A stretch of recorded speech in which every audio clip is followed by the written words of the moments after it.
करूँगी मैं। काफ़ी एनर्जी से अपना काम करते हैं हर कार्यक्रम में। आज हुमैरा नेशनल पब्लिक स्कूल का एनुअल डे है। सबसे पहले हम डॉक्टर सरफराज संजय को धन्यवाद करेंगे, आपने हमें इन्वाइट किया। और क्योंकि जब आप इन्वाइट कर रहे थे उस समय हम पार्लियामेंट में थे, तो आपके फंक्शन की वजह से हम यहाँ पे अटेंड करने के लिए यहाँ पे आए हैं। आपको धन्यवाद। यहाँ के प्रोफेसर विक्राल अहमद जी, प्रधानाचार्य इंजीनियर सरफराज खान जी, अतिथि हमारे डॉक्टर सरफराज अहमद जी, डॉक्टर अवधलाल पाल जी, अखिलेश यादव जी, सैना साहब जी, इकबाल शेख जी, योगेंद्र निषाद जी, अरुण यादव जी, शराब यादव जी, दिलशाद अहमद जी, सदीक अहमद जी, ओवैश खान जी, आलोक त्रिपाठी और लक्की भैया जी, चंद्रशेखर सरोज जी और अमित सिंह जी। जिनका नाम छूट गया वो हमारे दिल के और करीब है। मैं सबका मान सम्मान करती हूँ। नाम छूट गया मैं समझ कि हमने इंटेंशनली किसी का नाम छोड़ा है। और यहाँ पर सभी टीचर्स को स्पेशली थैंक्स कहना चाहती हूँ। आप तक की वजह से ये एनुअल डे पॉसिबल होता है। सबसे पहले आपको मैं धन्यवाद करती हूँ। यहाँ पे देव तुल्य जनता, मस्जिद की देव तुल्य जनता, आप सभी को मैं सादर प्रणाम करती हूँ। क्योंकि यहाँ पे आज आके मुझे अपने स्कूल डेज की याद आ गई। क्योंकि जब मेरे स्कूल में एनुअल डे फंक्शन तो सबसे पहले नाम आता प्रिया स्कूल पार्टिसिपेट करेगी, क्योंकि मैं बहुत ज़्यादा स्पोर्ट्स और एनुअल फंक्शन पार्टिसिपेट करती थी। और मुझे लगता है ये एनुअल फंक्शन डे नहीं है, ये आप सबकी मेहनत और आपकी जज्बा का सेलिब्रेशन डे है।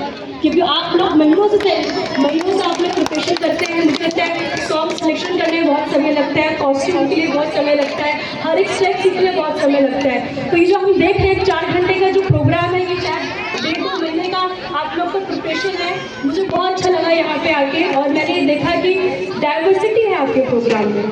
आप अलग अलग रिलीजन्स को आप यहाँ पे दिखा रहे हैं। जैसे कि आपने लास्ट प्रोग्राम में हमने देखा, इससे पहले फिर हमने कल्चरल डांस भी देखा। तो मुझे ये देखने को मिला कि आपका जो एक मैसेज है, मैसेज बहुत अच्छा है। वुमेन एम्पावरमेंट में जो आपने दिखाया, उससे वुमेन एम्पावरमेंट क्या है?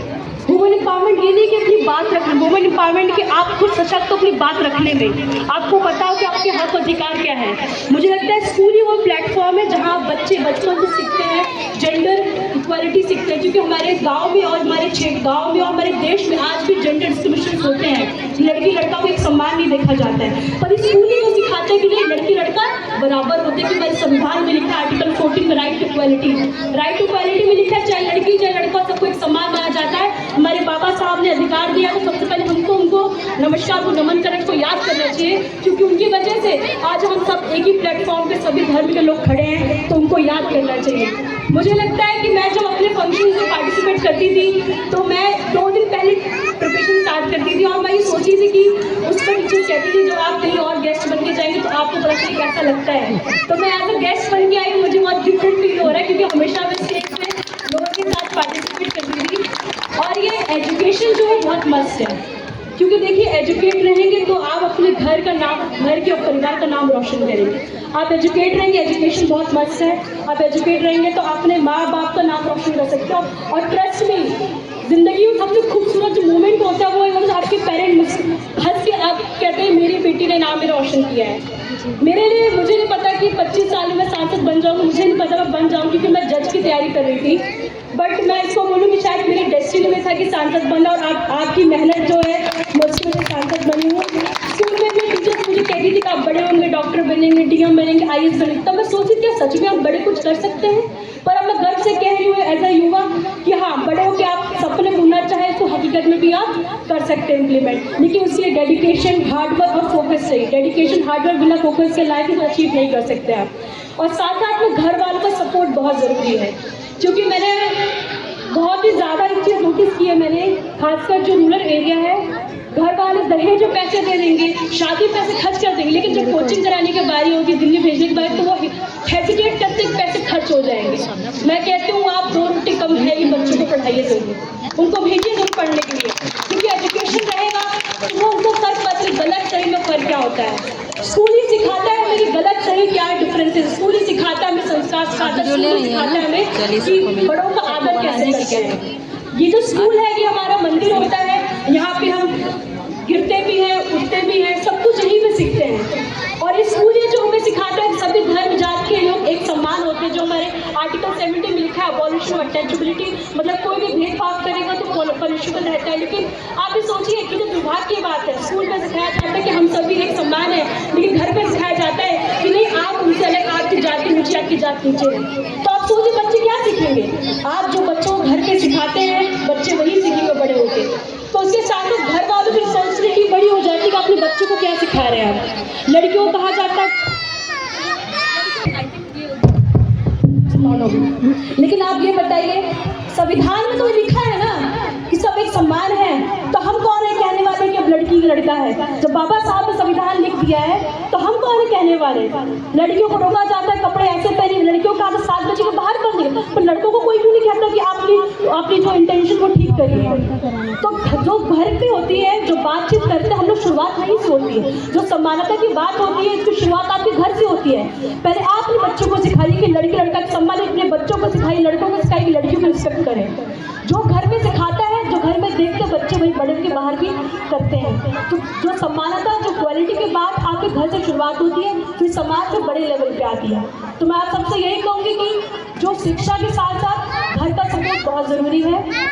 और मुझे लगता है कि आज मुझे लगता है मेरा पहले एनुअल फंक्शन एरिया में, इससे पहले शायद मैंने कहीं और भी किया था, एक स्पोर्ट्स से किया था मैंने। तो मुझे ये लगता है कि जो आपने प्रिपरेशन की होगी बहुत महीनों से की होगी, और मुझे लिटरली मुझे बहुत अच्छा लगा यहाँ पे। मुझे मेरा मन था कि 2 घंटे देखो, बट मेरे पास समय का थोड़ा अभाव है, यहाँ पे समय मेरे पास थोड़ी कमी है कि मुझे दिल्ली भी जाना है, पर मुझे ट्रस्ट में मुझे बहुत अच्छा लगा है। और साथ साथ मैं ये कहूँगी, मैं चाहूँगी कि मंथली में आप लोग एक सेक्शन दीजिए कॉन्स्टिट्यूशन के ऊपर, क्योंकि कॉन्स्टिट्यूशन को बच्चों को पता हो कि कॉन्स्टिट्यूशन में क्या लिखा है। क्योंकि खासकर महिलाओं को वुमेन सेफ्टी पे और वुमेन को बताने का हाउ टू रोज अफेयर, अगर बच्चों को पता होगा महिलाओं के अफेयर दर्ज कैसे किया जाता है, कंप्लेन कैसे दर्ज किया जाता है, तो शायद वो उनके साथ कभी कुछ गलत होगा तो हेजिटेट फील नहीं करेगी, खुद जाके अपनी हक की लड़ाई लड़ सकती है। तो एजुकेशन रहेगा तो अपनी हक की लड़ाई लड़ सकती है। ऐसा जैसे मैंने चुनाव के समय देखा था, बहुत सारी महिलाएं कहती थी कि बच्ची 5 किलो राशन मिला था, हमको क्यों वोट दे।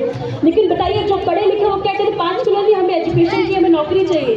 तो ये सब जो लोग बातें करते हैं एजुकेशन से ही होता है। तो एजुकेशन है तो मुझे लगता है देश, समाज सब आगे बढ़ेगा। बच्चे एजुकेट नहीं रहेंगे तो हमारा समाज, हमारा परिवार, हमारा देश कभी आगे नहीं बढ़ सकता है। और मैं आप सभी को बताना चाहती हूँ कि जैसा कि आप सबको पता है, जफराबाद में फुटओवर ब्रिज बनने के लिए इनॉग्रेशन किया गया था 1.5 साल पहले, लेकिन इनॉग्रेशन के बाद फुटओवर ब्रिज बनने का काम शुरू नहीं हुआ था। सांसद बनने के बाद मेरा पहला काम, जो मैं रेल मंत्री से मिलने गई थी, तो मैंने उनके सामने उनसे बात रखी थी, बट 6 महीने में कोई एक्शन नहीं हुआ। तो मैं कल उनसे फिर मिल के आई हूँ कि सर प्लीज़ इस बात पर ध्यान दीजिए। तो 2 बार मैं मिल चुकी हूँ उनसे, और जब तक नहीं है तब तक मैं 10-15 बार और मिलूँगी, मैं करवाऊँगी ज़रूर ये काम। क्योंकि मुझे लगता है कि सरकार नहीं है, पर हम पीछे पड़ के काम तो करवा ही सकते हैं।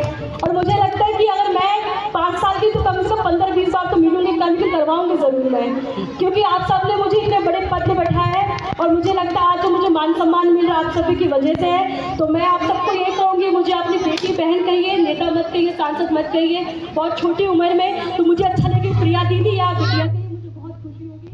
और आप सबको यही कहूँगी मैं कि जब तक संविधान है देश में, न हिंदू खतरे न मुस्लिम खतरे, हम सभी सुरक्षित है। जो लोग लड़ते हैं कि जो लोग धर्म पे लड़ते हैं वो कुर्सी के लड़ते हैं, और मैं धर्म के लड़ती हूँ, मैं हमेशा संविधान के लड़ती हूँ। Thank you so much everyone, बहुत खुशी है।